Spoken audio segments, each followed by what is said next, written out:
참으로 귀한 하나님의 약속의 말씀은 시편 100편 5절 한 절 말씀 한 목소리로 합독합니다. 여호와는 선하시니 그의 인자하심이 영원하고 그의 성실하심이 대대에 이르리로다. 아멘. 다시 한번 읽습니다. 여호와는 선하시니 그의 인자하심이 영원하고 그의 성실하심이 대대에 이르리로다. 아멘. 오늘 읽은 본문의 말씀을 가지고 감사하고 있는가라는 제목으로 말씀을 나누고자 합니다. 우리가 살아가는 삶이 얼마나 감사한 일이 많은 것인가. 이 지구상의 가장 추운 지방이 남극해라고 합니다. 남극해. 영하 88도. 눈보라는 시속 약 140km로 몰아치는 그곳에 생존하는 동물은 딱 한 가지가 있다고 합니다. 펭귄이라고 하죠. 펭귄. 펭귄은 함께 모여서 허들링이라고 합니다. 작은 날개도 또 작은 발로 움직이면서 그룹을 지어서 있으면서 세찬 눈보라를 막아선 것이죠. 그러면 겉에 있는 펭귄들이 몸이 추워지면은 안으로 들어가고 안에 있던 펭귄이 다시 나와서 이 일을 계속해서 반복한다. 서로 몸을 감싸고 움츠리면서 추위를 이겨내는데 무려 4개월 동안 기나긴 겨울을 이겨나간다는 것입니다. 혼자 살 수 없는 것이죠. 그래서 극복하며 나간다는 것이죠. 우리가 지금 전국적으로 내리는 폭우로 인해서 산사태가 나고 교량이 무너지고 여러 가지 일들로 인해서 또 전기가 끊어지는데 밤새 수고하는 여러 보이지 않는 손길들을 통해서 도로가 개통되고 전기와 모든 수소 시설이 개선됨으로 말미암아서 우리가 안전하게 활동할 수 있는 것 얼마나 감사하냐는 것입니다. 보이지 않는 곳에서 수고하는 수많은 손길들이 존재하는 것처럼 우리를 위해서 죄의 허물 십자가에 흘리신 예수 그리스도의 보혈로 다 감싸주시고 씻어주시고 성결케 하여 주시고 존귀한 자로 살아갈 수 있도록 지금도 일하시는 우리 주님이 계시기에 우리는 얼마나 감사하냐는 것이죠. 하룻밤새에 세상을 달리해서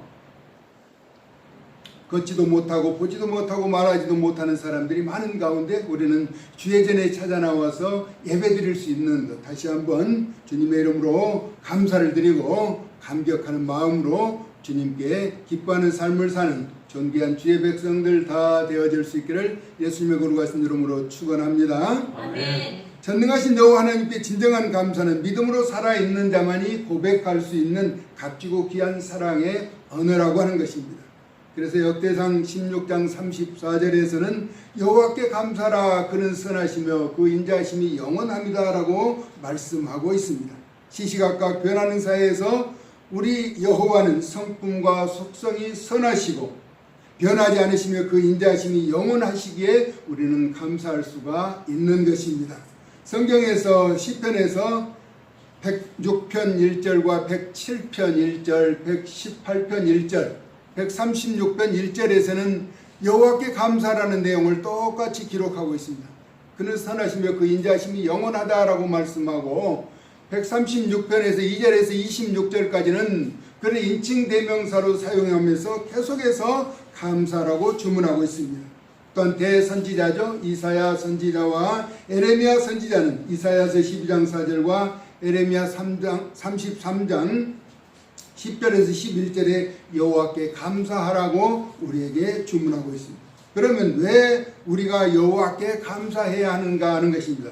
오늘 시편 100편에 보면은 3절에 여호와가 우리의 하나님이시라는 것입니다. 여호와 스스로 계신 전능자가 우리의 하나님 유일하신 분이라는 것이죠. 그는 우리를 지으신 분이며 우리를 창조하신 전능자 이는 하나님의 위대한 창조의 중심에 우리가 속하여 있다라고 하는 것입니다. 두 번째, 그래서 우리는 그분의 소유라는 것입니다. 여호와 하나님의 소유 가운데 구별된 백성이며 친히 기르시는 양이라고 말씀하고 있습니다. 시편 95편 7절에서는 여호와는 우리의 하나님이시며 우리는 그가 기르시는 백성이라고 기록하고 있죠. 그의 손이 돌보시는 양이기 때문에 우리가 몸을 굽혀 경배하며 그분에게 무릎을 꿇자라고 시편 95편 6절에서는 말씀하고 있습니다.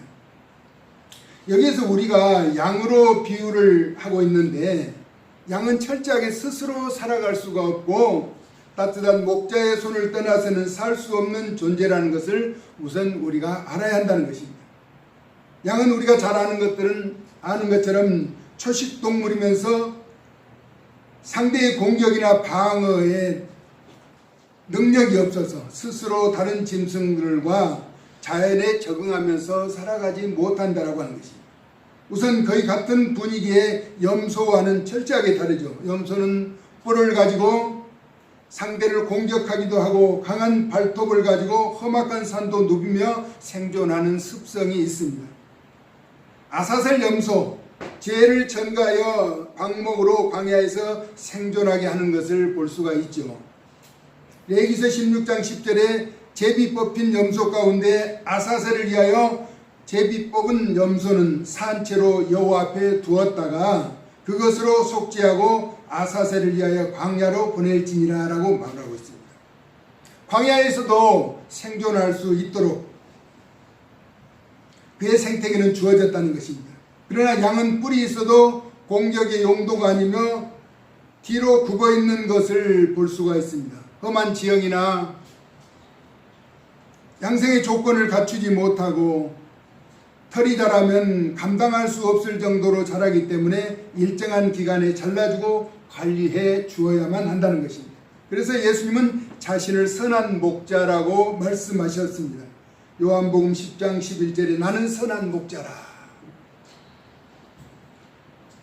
선한 목자는 양들을 위하여 목숨을 버린다라고 하는 것입니다. 이는 예수님께서 십자가를 통하여 구원의 은총을 베푸실 메시아이심을 분명하게 밝히고 있죠.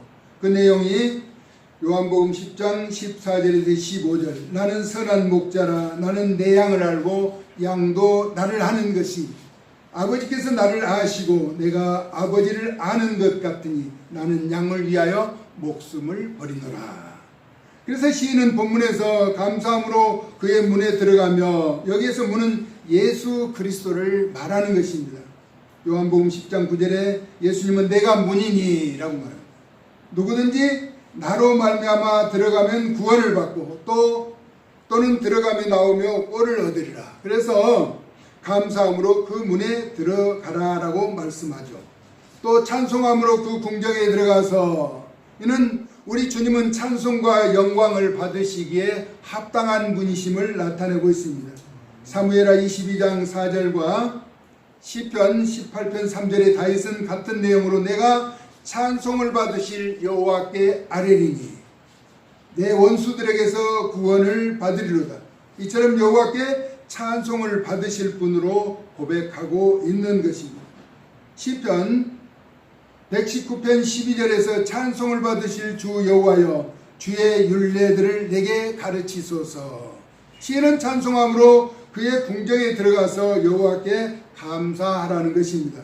보편적인 감사는 그 과정과 존재가 자신에게나 자신과 관련된 자들에게 유익함이 있을 때 나타내는 의지의 표현이기도 합니다. 하지만 여호와는 우리의 살아온 모든 삶과 생애와 모든 과정에 알게 모르게 깊이 개입해 주셨고 앞으로 우리의 모든 삶에도 동행하여 주시고 역사해 주실 것이기 때문입니다. 이미 우리는 여호와의 소유된 백성이고 여호와께서 창조하셨으며 약속하신 그대로 함께 계시기 때문에 우리는 여호와 하나님께 감사해야 하는 것입니다. 시인은 마지막으로 우리에게 여호와 이름을 송축하라라고 말하죠.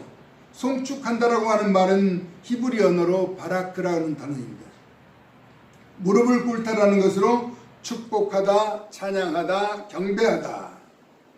이는 온 마음과 뜻을 다하여 여호와를 찬양하고 경배하라는 것입니다. 그 이유가 여호와는 선하시니 그의 인자하심이 영원하시다라고 말씀하고 있는 것입니다.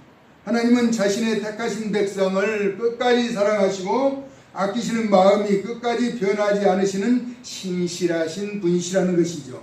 그래서 택하신 주의 백성이라고 완전하지 않아서 이리 삐죽거리고 저리 방황하며 기대에 부응하지 못할지라도 다시금 회개하고 돌아오기를 집을 나간 탕자가 돌아오는 것처럼 우리 하나님은 기다리고 계신다는 것입니다.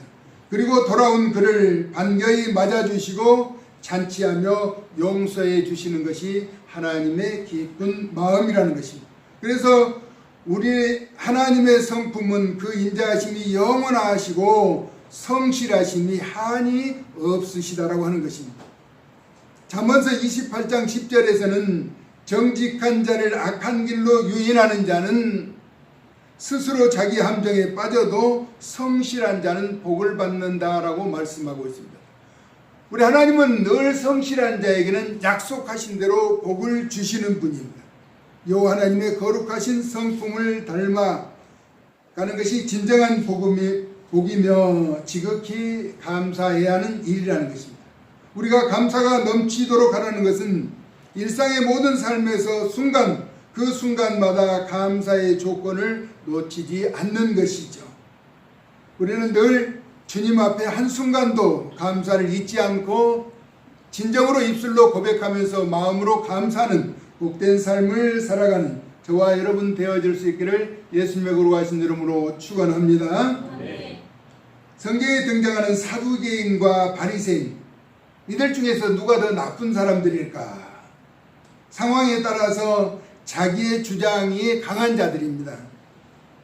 사도행전 23장 8절에 보면은 사두개인은 부활도 천사도 영도 없다라고 메시아를 부인하죠.